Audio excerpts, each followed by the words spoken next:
Today we're looking at difference of squares. So the first thing we're going to do is recall and remind ourselves what it means to have a perfect square. Well, of course, a perfect square is, it's a square. And of course, a hallmark of a square is that the two sides are equal. So to get the area of a square, you times length by width, which is how we get a perfect square. So when the length and width are the same and we get the area of said square, it is 1 times 1 or 2 times 2 or 3 times 3, and that is why when the exponent is 2, we call it a square. It's also considered common knowledge, or what should be common knowledge, is for you to know your perfect squares 1 through 12. So you should know what any of these numbers are and identify 4, 9, 16, 25, 36, 49, 64, 81, 100, 121, and 144. When you see those numbers, you should immediately know, oh wait, that's one of those perfect squares. So now we need to identify which one of these are a perfect square. So you can do that by hitting the square root button on your calculator. And if the number is a perfect square, you will get a whole number. So you can try square root of 9 is 3, because 3 times 3 is 9. The square root of 24 is not a perfect square, and so you will not, it's going to be a little less than 5. The square root of 36 is 6. You should remember that from the last page. The square root of x squared. So remember that the square root means what is the one thing that if I multiply it by itself, I get this answer.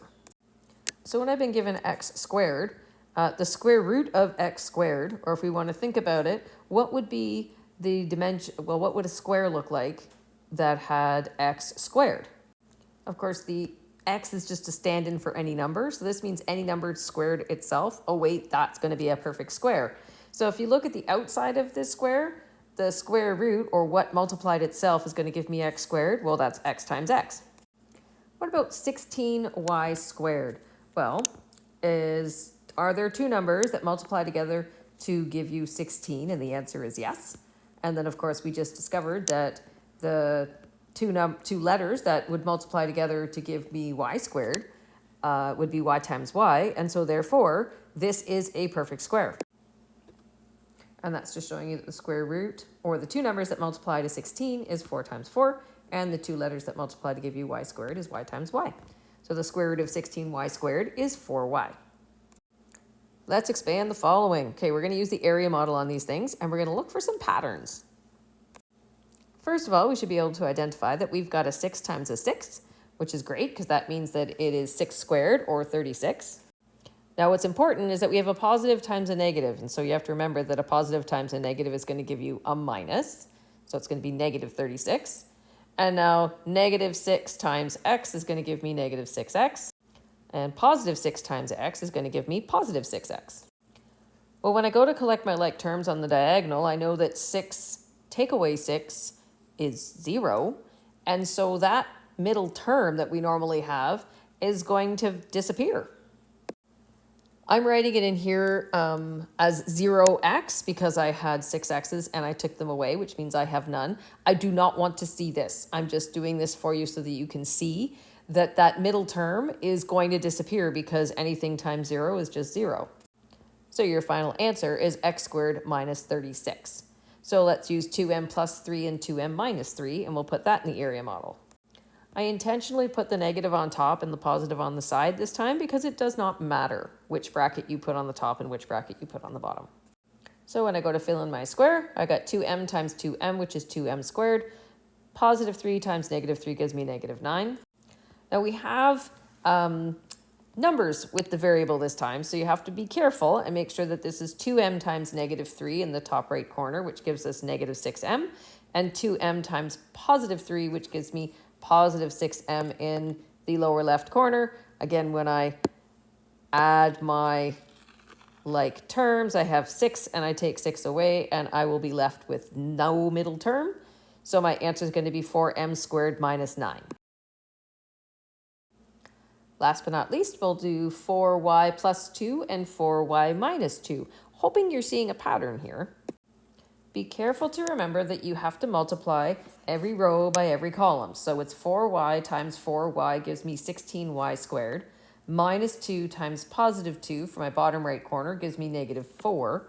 Now my two diagonals, and here is why the signs are very important. So the bottom left, I get minus 8y. The top left, I get plus 8y because I have 4y times positive 2 for the top right and 4y times negative 2 for the bottom left. 8 take away 8 is 0, so my answer is 16y squared minus 4. Do you see a pattern? There are only two terms in a difference of squares. And that's why I mentioned the other day when I said, oh, we will deal with difference of squares, because that's one of the first things you want to look for when you go to factor. Are they perfect squares? If they are perfect squares, then is it a difference of square? And so the resulting expression is called a difference of squares. And if you think about it, the reason it's a difference of squares is because the first term is squared, the last term is squared, and we're subtracting them.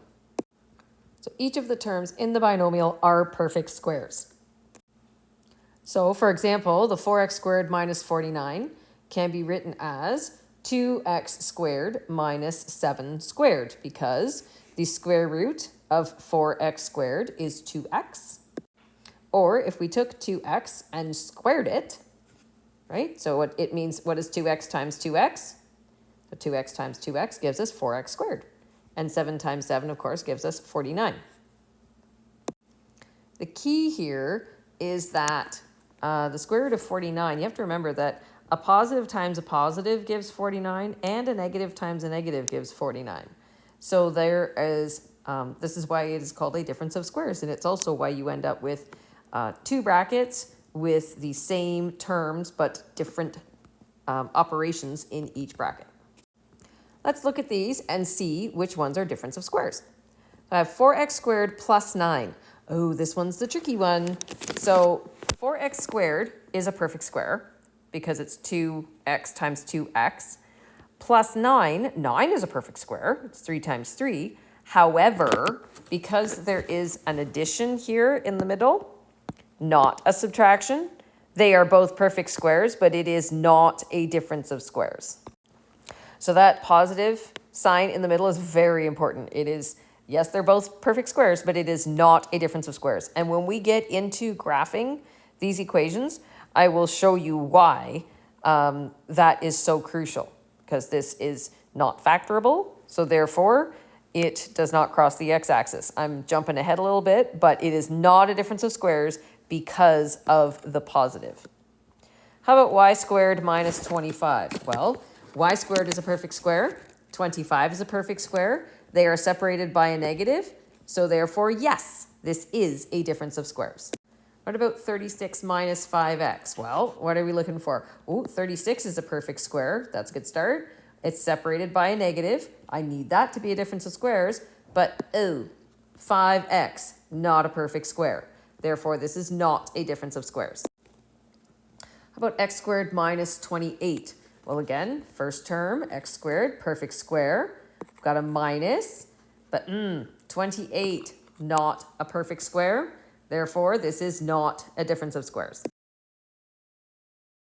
So to find a difference of squares, the first thing is we have to get the square root of the first and the last term. So we have to identify right away, are the first and the last terms perfect squares?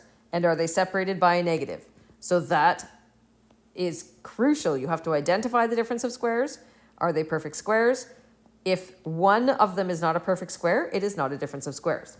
So the first thing we do is find the square root. Once we have identified that it is a difference of squares, we're going to take the square root of the first and last term. And know that when we are factoring, remember we're going to write two sets of brackets containing the square root of each term. And one bracket will have a plus sign and the other will have a negative sign. So let's factor these. And we're going to use the method that I showed you with simple trinomial factoring. So we're going to set up the 4 lines. So we're looking for the factors of x squared. That has to be x and x. Now we're looking, remember, for the two numbers that multiply to this, but add to 0. So there's only two numbers because it's a perfect square. So you're going to get a positive 4 and a negative 4. And then, of course, when we cross multiply, we end up with a sum of 0. And, of course, we've got our brackets. So our brackets is x plus 4 and x minus 4. Now let's look at our, our next example, x squared minus 25. So we should be able to identify these are both perfect squares. So we know that x squared, the square root of x squared is x. And so we're going to have two brackets, both have x at front. And we know that the square root of 25 is 5. And so now how can we get 25, these two factors, to add to 0? Because, of course, we have no middle term. And so we know that we're going to have a positive in one bracket and a negative in the other. What about 49 minus 4y squared? Well, 49 is a perfect square. Here, I tricked you a little bit on this one. You know how I always say write your two brackets and start with your x's? Well, in this case, we're going to write our two brackets, but our y is going to be the last term, not the first term. So first thing is to identify they are both perfect squares. 49 is a perfect square. It is the square root of 49 is 7. So we're going to write the square root of the first term. The square root of 4y squared is 2y. And because we have no middle term, we are going to put a positive in one and a negative in the other. Because this would give us 14y minus 14y, and that would get us the 0y that is in the middle. We're missing that middle term of our trinomial. So last but not least, we've got m squared minus 9. This one works like a regular one, where we're going to put our two brackets. Square root of m squared is m and m. The square root of 9 is 3. And there is no middle term, so therefore we are going to put a plus and a minus in each bracket. Now you can always check this using the area model. Like I said, the lines always work because we're looking for two numbers that multiply to 49 and two numbers that multiply to 4y squared, or m squared and minus 9, and that add to 0. So I'm going to say factor if possible. So m squared minus 36. So first off, these are both perfect squares. That's a perfect square. That's a perfect square. Oh, it has the negative. So therefore, we will be able to factor this because it is a difference of squares. So just using the two lines, like I said, you got the square root of m squared is m times m. The square root of 36 is 6. And minus 6 plus 6 is 0. And that's how I end up with only two terms after I have this expanded. And there we have it factored. M minus 6 times m plus 6. So let's look at this next one. So 25x squared. Oh, that's a perfect square. Great. 49, also a perfect square. Fantastic. Looking like a difference of squares, but oh no. It is the 25x squared and the 49 are connected by a positive, so therefore we cannot factor this. There are occasions when this happens. I try not to trick you. However, you do need to be able to identify that if there's a positive there, I cannot factor this because you cannot multiply positive 7 and negative 7 and get positive 49. And this also is not 5x times 7 because 5x times 7 squared would give you 25x squared plus 70x plus 49. You must have that negative because you've got to have a positive and a negative in order to get rid of that middle term. 25n squared minus 144. Okay, well, looks good. We've got the 25n squared is a perfect square. 144 is a perfect square. It's surrounded by a negative. We can factor this. And this is why I like to show you the 4 lines method because, like I said, it works for any trinomial. Simple, complex, difference of squares, it always works. So we do the square root of the first, the square root of the last, or factors of that last number. So it's factors of minus 144 that when I cross multiply with the square root of 25n squared, it's going to add to 0. So those are my two brackets, 5n minus 12 and 5n plus 12. Last but not least, I have 3x squared minus 27y squared. 3 is not a perfect square. 27 is definitely not a perfect square.